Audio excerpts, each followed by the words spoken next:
And classes. बच्चों, आज के लेक्चर में हम physical properties of non metals पढ़ेंगे। तो जैसे कि आपको स्क्रीन के ऊपर दिख रहा है, physical properties of non metals. पहले वाले लेक्चर में हमने फिज़िकल प्रॉपर्टीज़ ऑफ मेटल्स पढ़ा था और आज हम लेक्चर नंबर सेकंड में physical properties of non metals पढ़ेंगे। तो जैसे कि प्रॉपर्टी नंबर 1 आपको यहाँ पे दिख रही है, non metals have no lustre. तो इस प्रॉपर्टी का नाम आप लिखेंगे बेटा कॉपी पे, लस्टर, ठीक है। या आप लिखेंगे लस्ट्रसनेस या लस्टर भी आप लिख सकते हैं। तो ये जो शाइनी बिहेवियर है, शाइनी अपीयरेंस है प्रॉपर्टी, ये अगर हम नॉन मेटल्स की देखेंगे तो नॉन मेटल्स कोई लस्टर जो है वो शो नहीं करते हैं, कोई शाइनिंग बिहेवियर जो है वो शो नहीं करते हैं, वो शाइनी अपीयरेंस के नहीं होते हैं। इंस्टेड ऑफ शाइनी अपीयरेंस, ठीक है, they are dull in appearance, वो डल कलर्ड के होते हैं, शाइनी अपीयरेंस के वो नहीं होते हैं। बेटा यहाँ पे भी एक एक्सेप्शन है, हालांकि हम जनरली बता रहे हैं कि नॉन मेटल्स जो हैं they do not show the property of lustre shiny appearance except, यहाँ पे एक्सेप्शन हम बता रहे हैं आयोडीन। आयोडीन एक नॉन मेटालिक एलिमेंट है, ग्रुप 17 से ये बिलोंग करता है, हेलोजन्स फैमिली से, हेलोजन फैमिली से। तो अगर हम इस आयोडीन की बात करते हैं तो ये मेटल्स की तरह जो है वो शाइनी बिहेवियर को शो करता है। बाकी जो भी नॉन मेटल है वो इस प्रॉपर्टी को लैक करते हैं, वो इस प्रॉपर्टी को शो नहीं करते हैं, वो शाइनी अपीयरेंस नहीं होते हैं, एक्सेप्ट बेटा आयोडीन, जो कि which is lustrous in nature. Hope कि ये प्रॉपर्टी आपको क्लियर हुई होगी। नेक्स्ट प्रॉपर्टी है non metals. Non metals are brittle. Non metals are brittle. Brittle का मतलब हो गया बेटा कि जैसे ही मान लीजिए अगर हम इनको, ये ब्रिटल मीन्स इजीली ब्रेकेबल। आप सिंपली याद रखिए कि नॉन मेटल जो होते हैं ये आसानी से क्या हो जाते हैं, टूट जा सकते हैं, ठीक है, ब्रेक हो जा सकते हैं आसानी से। Hence they can not be beaten into thin sheets. इसका नाम आप लिखेंगे यहाँ पे, क्या लिखेंगे, मैलिएबिलिटी। क्या लिखेंगे यहाँ पे इस प्रॉपर्टी का नाम, मैलिएबिलिटी। मैलिएबिलिटी मतलब whether they can be drawn into the thin sheets और not when they are beaten by hammer. Okay, so on beating with hammer, whether they can be drawn into thin sheets. So we saw here that in this property in case of non metals is they are not showing this malleability property.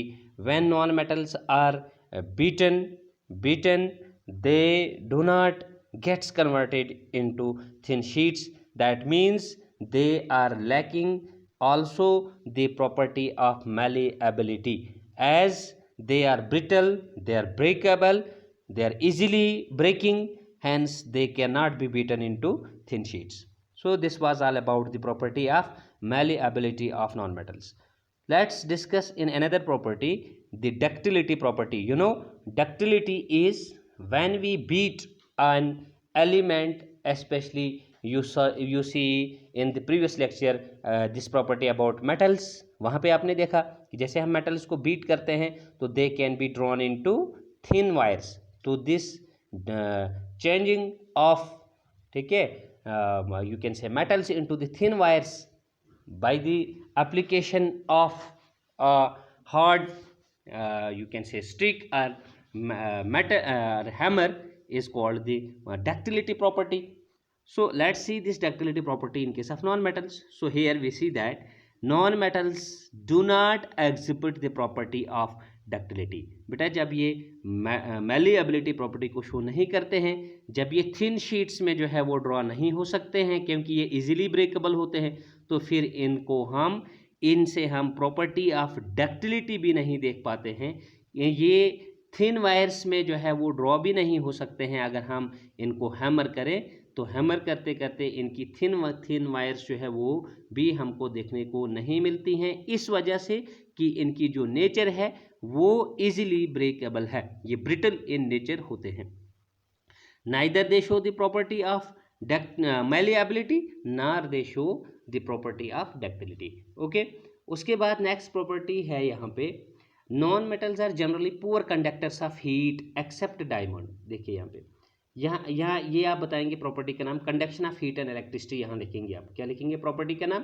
Conduction of heat and electricity. CHE means conduction of heat and electricity. Okay, non metals are generally poor conductors. Poor conductors का मतलब होता है बेटा bad conductors.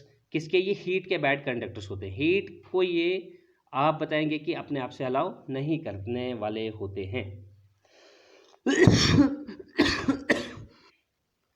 तो यहाँ पे आप बताएंगे non metals are generally poor conductors of, you can say what, non metals are poor conductors of heat except diamond. Diamond के अलावा बेटा, डायमंड क्या है? डायमंड एक एलोट्रोपिक फॉर्म है नॉन मेटल कार्बन का, which is good conductor of heat. देखिए अब यहाँ पे हम बता रहे हैं कि नॉन मेटल जो है ये भाई अपने आप से हीट को अलाउ पास नहीं कर सकते हैं। हाँ, डायमंड के अलावा, डायमंड जो है वो अपने आप से हीट को अलाउ करता है, अपने आप से हीट को जो है वो पास करता है। इसलिए वजह से हम उसको बताएंगे कि diamond is good conductor of heat and so has a high melting and boiling point. और इस वजह से इसका जो मेल्टिंग और बॉइलिंग पॉइंट होता है वो हाई होता है। ठीक है, नेक्स्ट इसी property conduction of heat and electricity में आप बेटा याद रखेंगे non metals are, however non metals are bad conductors are poor conductors of electricity. अगर हम नॉन मेटल्स की इलेक्ट्रिक कंडक्टेंस, इलेक्ट्रिकल कंडक्टेंस की बात करें कि क्या ये इलेक्ट्रिसिटी को भी अपने आप से अलाउ करते हैं या नहीं करते हैं, तो हमें मालूम होता है प्रैक्टिकली कि नॉन मेटल्स जो हैं वो वो अपने आप से करंट को अलाउ करने वाले नहीं होते हैं। और यहाँ पे भी एक्सेप्शन है, एक्सेप्ट ग्रेफाइट, ग्रेफाइट के अलावा, तो विच is good conductor of electricity. तो ग्रेफाइट क्या है? ग्रेफाइट और डायमंड जो है बेटा ये दोनों हैं allotropic forms of non metal carbon. तो नॉन मेटल्स के लिए जब हम पहले ही बता रहे हैं कि they are poor conductors are bad conductors of heat and electricity, लेकिन उसमें हीट वाले कंडक्शन में हमने डायमंड को एक्सेप्शन बताई, डायमंड की एक्सेप्शन बताई कि डायमंड जो है वो गुड कंडक्टर ऑफ हीट है। और अब हम इलेक्ट्रिसिटी की कंडक्शन में बता रहे हैं कि नॉन मेटल्स यहाँ पे भी बैड कंडक्टर ऑफ इलेक्ट्रिसिटी होते हैं, लेकिन एक्सेप्ट ग्रेफाइट। तो ग्रेफाइट एलोट्रोपिक फॉर्म जो है कार्बन नॉन मेटल का, वो गुड कंडक्टर, वो अपने आप से करंट जो है वो अलाउ करता है। अब यहाँ पे अगर आप बताएंगे कि ये क्यों गुड कंडक्टर ऑफ इलेक्ट्रिसिटी होता है, तो यहाँ पे इसका जो पैकिंग है, मतलब ग्रेफाइट क्रिस्टल में जो constituent particles carbon carbon atoms जो पैक होते हैं बेटा, तो वहाँ पैकिंग में डिफरेंस रहता है। ग्रेफाइट की अगर हम बात करेंगे तो ग्रेफाइट क्रिस्टल में क्या होता है, एक कार्बन एटम जो है वो दूसरे, एक कार्बन एटम दूसरे 3 कार्बन एटम से जुड़ा हुआ होता है। क्या होता है, सपोज कीजिए मैंने ये कार्बन एटम बताया अब यहाँ पे, ये दूसरे 3 कार्बन से जुड़ा हुआ होता है। ठीक है, तो जब ये कार्बन एटम दूसरे 3 कार्बन से जुड़ा है तो यहाँ पे जो बॉन्डिंग होती है यहाँ पे ग्रेफाइट क्रिस्टल में, क्योंकि ये कोवलेंट कंपाउंड है तो वो कोवलेंट बॉन्ड होता है। और कोवलेंट बॉन्ड आप यहाँ देख रहे हैं कि ये कार्बन दूसरे 3 कार्बन से जुड़ा हुआ है, तो कार्बन के वैलेंस शेल में 3 इलेक्ट्रॉन होते हैं, ये सॉरी 4 इलेक्ट्रॉन होते हैं। तो 4 इलेक्ट्रॉन में ये 3 इलेक्ट्रॉन यहाँ पे यूज़ कर रहा है और 1 इलेक्ट्रॉन इस कार्बन से फ्री हो रहा है। इसी तरह से जब आप यहाँ इस कार्बन की बात करेंगे तो ये भी आगे कितने कार्बन से जुड़ा हुआ होगा, 3 कार्बन से। तो ये कार्बन भी 4 में से 3 इलेक्ट्रॉन जो है वो यूज़ करेगा, 1 इलेक्ट्रॉन यहाँ से भी फ्री बचता चला जाएगा। इसी तरह से हर एक कार्बन से एक एक इलेक्ट्रॉन जो है वो फ्री होता चला जाएगा, फ्री रहता चला जाएगा। ठीक है, फ्री इलेक्ट्रॉन बचता चला रहेगा हर कार्बन से जब ग्रेफाइट क्रिस्टल की पैकिंग होती है। तो अब जब हम इस पे इलेक्ट्रिसिटी अप्लाई करते हैं तो वो फ्री इलेक्ट्रॉन जो होता है, वो फ्री इलेक्ट्रॉन रेस्पॉन्सिबल बनता है, ये कैरियर बनता है। क्या बनता है? कैरियर, ले जाने वाला। ठीक है, कैरियर बनता है इस इलेक्ट्रिसिटी को, इस इलेक्ट्रिक करंट को throughout the crystal of this graphite. ठीक है, तो that's why we say that this free electron becomes responsible for the conduction of electricity in, you can say, graphite crystal. Whereas अगर हम diamond में देखेंगे तो diamond is bad conductor of electricity. तो वहाँ पर क्यों बैड कंडक्टर होता है? क्योंकि वहाँ एक कार्बन एटम जो है वो दूसरे 4 कार्बन्स के साथ जुड़ा हुआ होता है। कितने कार्बन के साथ? 4।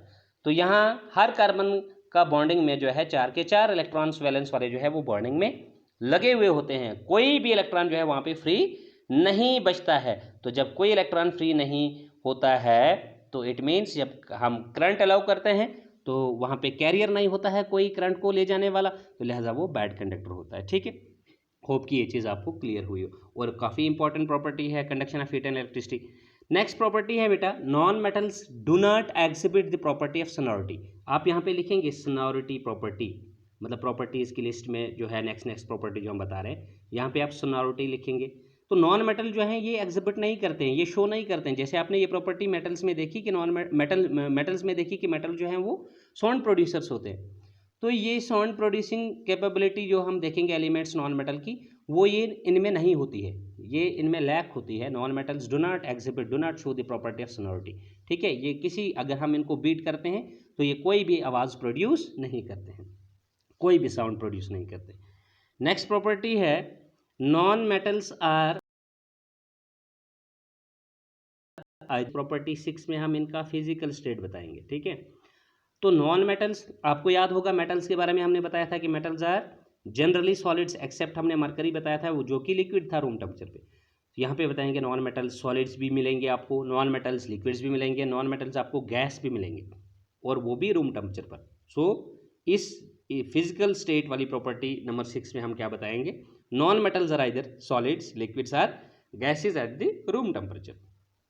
The only non metal which is liquid at room temperature is bromine. यहाँ पे क्या आपने याद रखना है कि सिर्फ एक नॉन मेटल है जो लिक्विड एग्जिस्ट करता है रूम टेम्परेचर पर, उसका नाम है bromine. And carbon exists in two basic allotropic forms, that means graphite and diamond. And you know diamond is the hardest natural occurring substance. Diamond जो है ये हार्डेस्ट नेचुरली अकरिंग सबस्टेंस माना जाता है, naturally occurring substance noun having high melting and boiling point, while graphite is found to be a soft allotrope of carbon in nature. Let's discuss another property of non-metals, that means property number 7. Non-metals are not strong. अगर हम strength देखेंगे, इनकी power देखेंगे, कौन कितना ज़्यादा strong है, तो नॉन मेटल्स जो है ये स्ट्रॉन्ग जनरली नहीं होते हैं। Non metals are not strong, they are easily broken, they are easily, जैसे अभी आपने पीछे देखा इनकी जो मैलिएबिलिटी प्रॉपर्टी थी, वहाँ पर हमने बताया कि नॉन मेटल्स जो है वो क्या होते हैं। ठीक है, नॉन मेटल्स अभी हमने बताया कि non metals are, that means they are easily breakable, they can be easily break. ठीक है, हम आसानी से उनको, अगर वो मान लीजिए मतलब हाथ वगैरह से गिर जाते हैं तो वो आसानी से जो है वो ब्रेक हो जा सकते हैं। ठीक है, तो इस प्रॉपर्टी में हम बता रहे हैं कि नॉन मेटल्स जो हैं वो स्ट्रांग नहीं होते, they are easily broken, they are brittle in nature. For example a non metal which is not strong, ठीक है, for example graphite is a non metal. जैसे ग्रेफाइट की हम बात करेंगे, एक नॉन मेटल है which is not strong and it has low strength. ठीक है, सबसे लो स्ट्रेंथ जिस नॉन मेटल की है वो है ग्रेफाइट, कार्बन वाले नॉन मेटल का एलोट्रोपिक फॉर्म जो है। So when a large weight is placed on a graphite sheet, बेटा अगर हम ग्रेफाइट शीट पे लार्ज थोड़ा ज़्यादा वेट रखते हैं तो it gets snapped, that means breaks, ये आसानी से ब्रेक हो जाता है। ठीक है, उसके बाद है property number 8, non metals have low densities. अगर हम डेंसिटी क्या होती है, मास अपॉन वॉल्यूम रेशो, किसी भी चीज़ की मास बाय वॉल्यूम रेशो।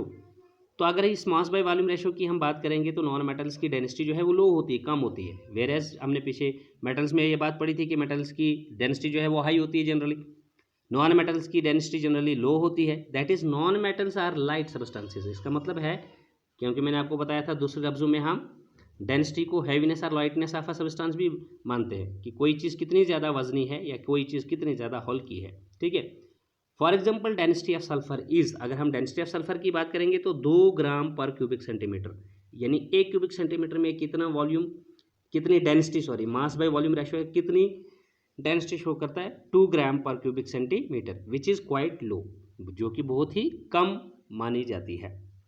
तो दैट इज़ वाई हमने जनरली यहाँ पे बताया कि नॉन मेटल्स की डेंसिटी जो है वो लो होती है। नेक्स्ट प्रॉपर्टी है non metals have many different colours. ये आपको किसी एक ही पर्टिकुलर कलर के नॉन मेटल्स नहीं मिलेंगे, इनके डिफरेंट कलर्स होते हैं। For example sulphur is yellow, phosphorus is white, red as well as black, यानी फास्फोरस वाइट भी होता है, रेड भी होता है, ब्लैक भी होता है, ठीक है। उसके बाद graphite, graphite is black, chlorine is yellowish green, whereas hydrogen and oxygen they are found to be colourless. Okay, तो एक ही करेक्टरिस्टिक कलर जो है, पर्टिकुलर कलर जो है वो हमको नॉन मेटल्स में बेटा नहीं मिलता है। तो these are the properties of you can say non metals. ये फिजिकल प्रॉपर्टीज नॉन मेटल्स की आज के लेक्चर में बेटा हमने डिस्कस की।